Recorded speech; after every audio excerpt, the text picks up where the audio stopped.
Good morning. It's Friday, and you've been on my mind. Uh, you're going to receive tomorrow sometime a link for the sermon that I've prepared for Sunday, and you can wait until Sunday to watch it, or you can watch it whenever you want. It's a sermon about Jesus in the Garden of Gethsemane when he's agonizing and the weight of the world is crushing him down. And he prays that the Father, he says, Father, if it's possible, let this cup pass from me. And so that cup carries a lot of meaning and symbolism to it. So that's what the message is going to be about when you view it. But today I want to just offer some words of encouragement to you. Nobody knows how long we're going to be going through this situation with social distancing and being homebound for the most part.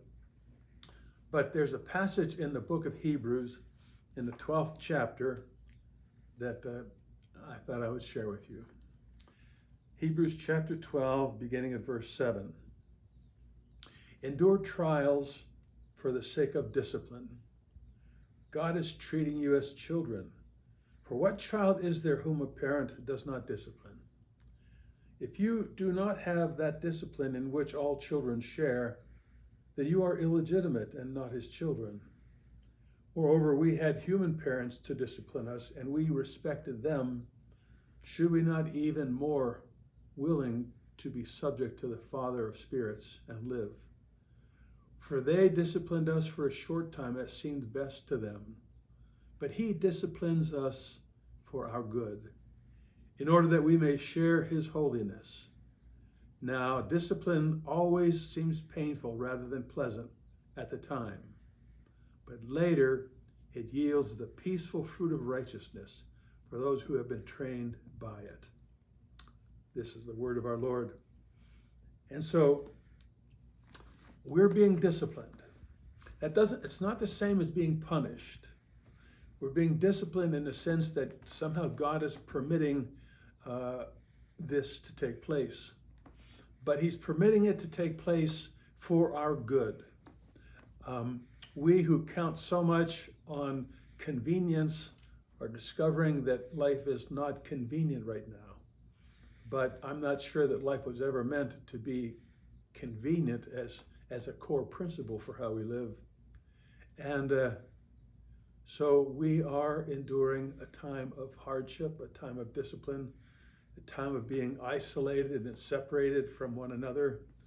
And for some of you, it carries a time of financial hardship.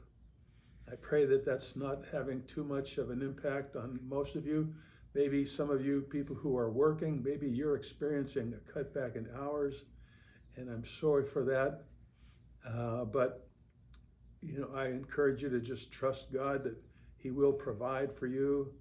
And if you are in need of anything, if you're stuck at home and you need groceries, please call me and or call Jane Bronson, the moderator of our deacons, and we'll help you as we can. I wish that we were in a position to help anybody who's suffering financially. We're not, but hopefully the president has a plan to help people who really are in desperate means. But we are called to endure. Our country has gone through many, many more crises, much more serious than this. I think back to what we went through during World War I and World War II, and everybody was rationed, food was rationed, gasoline was rationed, and it was difficult. People had to drink powdered milk and powdered eggs rather than fresh eggs and fresh milk. But we made it through it. And we will make it through this ordeal. God is in control. And God is somehow allowing this. And I pray and I believe it's possible that God will use this great time of discipline for our country and for the countries of the world to actually bring about good, to change the hearts of people, to change their priorities, and realize that we really are one nation, that we really are one people, and that we need each other. And God calls us to love one another. So I pray that you are at peace, and that you will see this inconvenience, this difficult time, as a mark of God's fatherly discipline upon our lives. We need that. We need God's discipline, God's shaping us to become like Him. So may the peace of the Lord guard your hearts and minds this day.